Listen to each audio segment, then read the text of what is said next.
क्या आपने एक ऐसे मंदिर के बारे में सुना है जहाँ पर माँ चामुंडा के साथ एक बेताल की पूजा होती है? जी हाँ दोस्तों, बेताल। हमारे शास्त्रों में बेताल को एक बहुत ही उग्र और बहुत ही खतरनाक शक्ति के रूप में दर्शाया जाता है। बेताल वह शक्ति है जिसने विक्रमादित्य को शक्तियाँ प्रदान करी थी, जिसने विक्रमादित्य को कई रहस्य बताए थे। लेकिन बेताल आज भी वो रहस्य बना हुआ है, या आज भी लोगों के बीच में ऐसा माना जाता है कि वो शक्ति है या नहीं।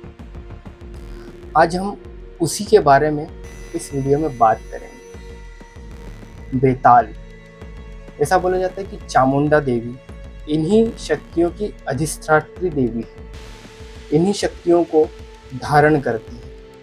बेताल, भूत, पिशाच और इसी कई शक्तियां माँ के चरणों में सेवा करती हैं। और एक ऐसा ही मंदिर है जिसमें माँ चामुंडा के साथ बेताल को पूजा जाता है। उड़ीसा के भुवनेश्वर राज्य के एक छोटे से गांव में यही मंदिर है। वो मंदिर का इतिहास बहुत पुराना है।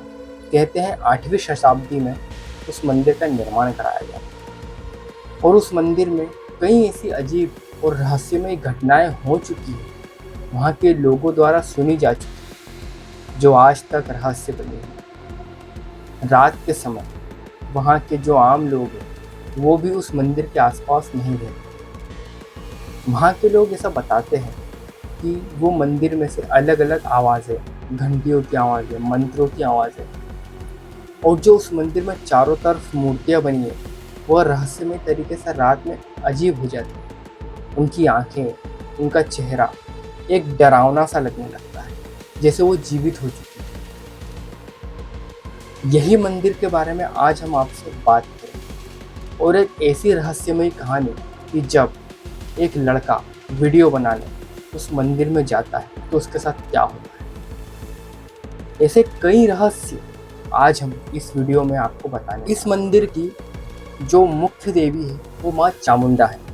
वहाँ के लोग ऐसा मानते हैं कि इस मंदिर में माँ चामुंडा की स्थापना की गई है, और यह स्थापना तांत्रिकों द्वारा की गई है। और यहाँ पर कई तांत्रिक पूजा करने आते हैं, और उसी पूजा में जागृत होता है बेताल, भूत, पिशाच और कई ऐसी रहस्यमय शक्तियाँ जो यहाँ से जागृत की जाती है। माँ चामुंडा यहाँ की मुख्य देवी है, और माँ चामुंडा यहाँ पर उग्र रूप में विराजमान है, शव पर बैठी हुई। उनका चेहरा बहुत ही भयानक, आंखें लाल, और ऐसी ही उग्र रूप में माँ को पूजा जाता है। कई दूर दूर प्रदेशों से यहाँ पर तांत्रिक आते हैं सिद्धियाँ प्राप्त करने, और यहीं के कई लोग ऐसा मानते हैं कि रात में यहाँ जाना ठीक नहीं होता। यहाँ से अजीब अजीब आवाज़ें आती हैं। ऐसा लगता है कि यहाँ की मूर्तियाँ जीवित हो चुकी हैं और इनके चेहरे बदल जाते हैं, अजीब अजीब आवाज़ें आती हैं। तो गांव के लोग इस मंदिर के आसपास भी नहीं भटकते। ऐसा ही एक लड़का था जिसका नाम था आर्यन। उसने भी इस मंदिर के बारे में सुना और जानने की कोशिश की। उसके मन में ये विचार आया कि इस मंदिर में जाना चाहिए और यहाँ के रहस्यों को जानना चाहिए। वह एक यूट्यूबर था, और यूट्यूबर तो ऐसी जगहों के बारे में खोजते ही रहते हैं। उसने भी यही सोचा कि इस मंदिर के वीडियो बनाना चाहिए, वहाँ के रहस्य को जानना चाहिए। पर वो गलती कर रहा था यहाँ जाने की। उसे नहीं पता था कि उसके साथ आगे क्या होने वाला है, और वो चल पड़ा अपने कैमरे और अपनी वीडियो बनाने। वहाँ उसने जाकर गांव वालों से बात भी करी, उस मंदिर के बारे में जाना और बताया कि मैं यहाँ वीडियो बनाने आया हूँ। लेकिन गांव वालों का एक ही कहना था कि भाई तू रात में मत जा, हाँ दिन में चले जाओ, दिन में जो आपको करना है वो कर लो, बाकी रात में यहाँ जाना बेवकूफ़पना है, ऐसी गलती मत करना। लेकिन आर्यन ठहरा यूट्यूबर, और जैसे ही यूट्यूबर की आदत होती है कि भाई यहाँ के रहस्यों को जानना चाहिए, और वो रात में ही निकलता है। तो आर्यन ने यही सोचा कि वो हंस के वहाँ से चला गया, उन लोगों की बातों को सीरियस नहीं लिया। और ऐसे ही करते करते रात हुई। आर्यन ने खाना खाया और अपना कैमरा लेके उस मंदिर की तरफ बढ़ा। और वो मंदिर दूर जंगलों में था और वहाँ पूरा सन्नाटा था। जैसे ही आर्यन उस मंदिर के पास पहुंचा, एक अजीब सा सन्नाटा वहाँ छाने लगा। एक अजीब सी खामोशी उसे महसूस होने लगी। एक अजीब सा, एक रहस्यमय काला अंधेरा वहाँ महसूस होने लगा। पर वो उस पर ध्यान नहीं देता हुआ आगे बढ़ता रहा। और जैसे ही उसे मंदिर दिखा, वो मंदिर इतना पुराना था कि शायद ही उसने कभी ऐसा मंदिर देखा। वहाँ अजीब अजीब मूर्तियाँ बनी थी। एक रहस्यमय मूर्ति जो डरावनी तो थी, लेकिन आगे उसके साथ और भी कुछ होने वाला था जो उसे आज तक नहीं जानना था। और वही आज उसके साथ होने वाला था। आर्यन जैसे ही मंदिर के अंदर पहुंचा, उसे वीडियो चालू कर और शूटिंग करने लगा। जैसे ही गर्भगृह के समीप पहुंचा, उसे एक विशाल माँ चामुंडा की मूर्ति दिखाई। वह विशाल थी, वह भयानक थी और वह शव पर आरूढ़ थी। उनकी आंखें उभरी हुई थी। एक बार तो वह भी डर गया इस मूर्ति का भयानक रूप देखकर। और जैसे ही उसने अपना कैमरा उठाया, उस वीडियो बनाने लगा, उस मूर्ति को रिकॉर्ड करने लगा। वह रिकॉर्ड करते ही उसे पीछे से किसी की कदमों की आवाज़ सुनाई। वह घबरा गया, वह पसीना पसीना हो। और जैसे ही उसने सोचा कि यहाँ से अब जाना चाहिए, वह थोड़ी आगे बढ़ा और अपने कैमरे में देखने लगा तो उसने हाथ से कैमरा छोड़ दिया। उस कैमरे में माँ का स्वरूप और भी ज़्यादा भयानक और आंखें लाल दिखाई दे रही। वह घबरा गया और वह जान गया था कि यह बहुत ही डरावनी और रहस्यमय जगह है। वह पसीने से तरबतर हो गया था। फिर भी वह आगे बढ़ता रहा क्योंकि उसे वीडियो बनाना था। पर आगे और भी उसके साथ बहुत कुछ होने वाला था जिसका उसे अंदाज़ा भी नहीं था। वह आगे बढ़ता गया और फिर उसने माँ की मूर्ति को पलट के देखा कि क्या वो सचमुच में इतनी भयानक है। और जैसे ही उसने मूर्ति को देखा, तब वह स्वरूप पहले जैसा ही था। जो उसने कैमरे में देखा था, वह स्वरूप बदल चुका था। वह अब शांत हो चुकी थी। यह देखकर उसे मन में घबराहट होने लगी। फिर भी उसने सोचा कि अब आ गए हैं तो वीडियो बना ही लेते। और यही उसकी गलती थी। वह आगे बढ़ा। थोड़ा आगे बढ़ने पर उसे महसूस हुआ कि उसके पीछे कोई चल रहा है।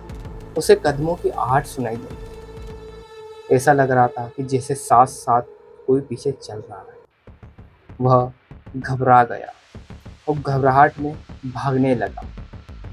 भागते भागते वह एक ऐसी जगह पहुंचा जहां पर एक शिलालेख लिखा हुआ था। पुराने मंदिरों में आपने देखा होगा कि पत्थरों के ऊपर कुछ लिखा रहता है। वह चेतावनी थी। उसने पढ़ी उस मंदिर के रहस्य और उस मंदिर में क्या नियम है, वह सभी उस शिलालेख में लिखे हुए हैं। उसने देखा कि यहाँ पर कई तांत्रिक पूजा करने आते हैं और इस मंदिर में रात में आना वर्जित है। कोई भी आम आदमी रात में इस मंदिर में नहीं आ सकता क्योंकि रात में यहाँ पर तांत्रिक अनुष्ठान होते हैं। तांत्रिक लोग आते हैं तो उनकी पूजा में विघ्न पड़ता है और कई ऐसी शक्तियाँ आती हैं कि जो आम आदमी को हानि पहुँचा सकती है। वो शिलालेख देख के आर्यन थोड़ा तो घबराया कि शायद मैंने गलती तो नहीं कर दी यहाँ पर। पर फिर उसने सोचा कि अब आ ही गया हूँ तो वीडियो बना ही लेता हूँ। वो आगे बढ़ने लगा। आर्यन अब आगे बढ़ रहा था। उसने अपना कैमरा चालू किया और रिकॉर्ड करने लगा। आगे बढ़ते बढ़ते उसे अजीब अजीब आवाज़ें सुनाई देने लगी, जैसे उसके पीछे कोई चल रहा है। घंटियों की आवाज़ें और एक अजीब सा सन्नाटा। उसने जैसे ही पीछे पलट के देखा, वहाँ कोई नहीं था। वह घबरा गया और वहाँ से अब उसने सोच लिया था कि अब यहाँ से निकलना चाहिए और आगे जाना ठीक नहीं। उसके मन में विचार आया कि अब मुझे यहाँ से निकल जाना चाहिए। और वो आवाज़ और तेज होने लगी और वो भागने लगा। भागते भागते वो बाहर जाने का रास्ता ढूंढ रहा था, लेकिन वो रास्ता कहाँ चला गया था उसे ही नहीं पता। हर जगह उसे पत्थर की दीवार दिखाई देने लगी। वो माया में घूम चुका था। वो माया, वो मंदिर की माया थी जो उसे अब बाहर जाने नहीं दे रही। वह बाहर का रास्ता ढूंढ रहा था, लेकिन उसे बाहर का रास्ता नहीं मिला। वह और घबरा गया, अपने पूरे शरीर में पसीना पसीना हो। वो भागता हुआ एक ऐसी जगह पहुंच गया जहाँ पर उसे नहीं पहुंचना चाहिए। उसे एक सीढ़ियाँ दिखाई देने लगी जो एक नीचे की ओर जाती, जो एक गुप्त द्वार था। वो एक तल घर था। उसने सोचा कि शायद यहाँ जाने का रास्ता होगा, पर वो यही गलती कर रहा था। वह सीढ़ियों से नीचे उतर गया और एक ऐसे कक्ष में पहुंच गया जहाँ पर तांत्रिक अपनी तांत्रिक क्रियाएं करते थे, जहाँ पर बेताल को जगाया जाता था, जहाँ पर बेताल को बुलाया जाता था, और कई ऐसी शक्तियाँ थी वहाँ जहाँ पर भूत पिशाच आते थे। आर्यन उस कक्ष में जाकर देखता है कि एक बड़ा सा हवन कुंड है जहाँ पर हवन किया जाता है, और कई ऐसी मूर्तियाँ बनी हैं कि जो उसने ना तो आज तक देखी थी और ना ही उनके बारे में सुना था। आर्यन ने वहाँ अपना कैमरा चालू किया और सोचा अब वीडियो बना ही लेता, और यही उसकी गलती थी। वीडियो बनाते बनाते उसे एक पत्र मिला।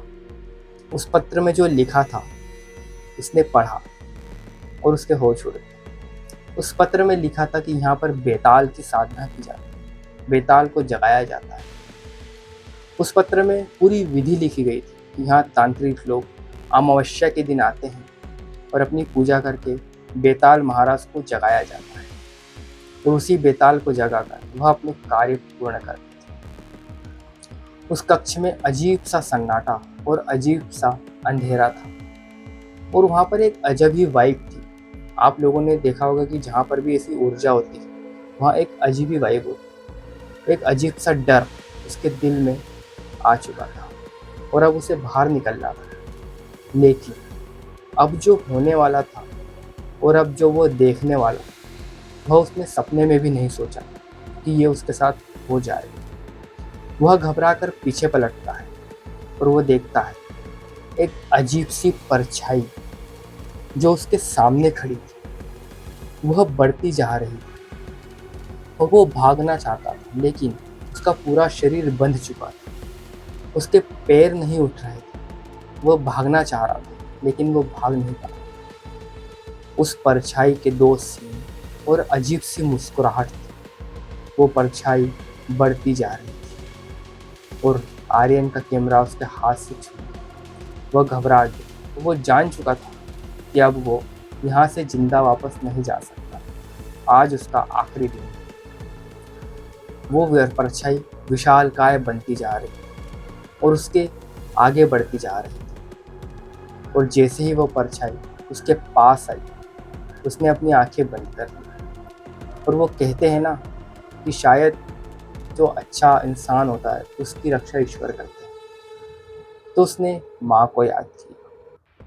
माँ का उग्र रूप तो था ही, पर वह एक माँ भी थी। जैसे ही उसने अपनी आंखें बंद की, माँ चामुंडा की मूर्ति से एक अजब सी रोशनी उस कमरे तक आई। एक अजीब सी रोशनी की किरण उस परछाई पर पड़ी, और जैसे ही वह किरण उस परछाई पर पड़ी वो परछाई गायब हो चुकी थी। पर आर्यन वहाँ पर बेहोश पड़ा था, और आर्यन को ये पता ही नहीं था कि वहाँ पर क्या हुआ। वहाँ पर क्या हुआ क्या नहीं हुआ ये उसे कुछ पता नहीं। वह बेहोश था, और जैसे ही वह होश में आया सुबह हो चुकी थी। जैसे ही सुबह हुई, आर्यन ने अपना कैमरा उठाया और देखा कि वहाँ क्या हुआ था। आर्यन ने जैसे ही अपने कैमरे में देखा, वह जान गया कि उसकी रक्षा माँ ने की। उसे अजीब सी परछाई उसके कैमरे में भी दिखाई दी, और एक रोशनी जो उसकी रक्षा कर रही थी। आर्यन ने पूरी रिकॉर्डिंग अपने कैमरे में देखी, और वह उस रिकॉर्डिंग को यूट्यूब पर सोशल मीडिया पर डाल भी सकता था, लेकिन उसने ऐसा नहीं किया, क्योंकि उसे पता था कि जो रहस्य है उसे रहस्य ही रहने देना चाहिए। उसे आम लोगों तक नहीं जानना चाहिए। आर्यन ये मान चुका था कि कई ऐसी शक्तियाँ और कई ऐसे रहस्य हैं जिसे रहस्य ही रहने देना चाहिए। आर्यन ने उस वीडियो को सार्वजनिक नहीं किया और ना ही अपने यूट्यूब पर डाला, पर आर्यन वहाँ के अनुभव को अपने अंदर तक उतार चुका था और वो वहाँ से चल चुका था, वो अपने घर पहुँच चुका था। पर आज भी वो रहस्य ही बना हुआ है। आज भी वो आवाज़ें उस मंदिर से आती हैं और आज भी कई तांत्रिक वहाँ पूजा करने आते हैं और उस बेताल को जगाते हैं। और ऐसे ही रहस्यमयी वीडियोस के लिए और रहस्यमयी मंदिरों के लिए हमारे चैनल को ज़रूर सब्सक्राइब करें। धन्यवाद।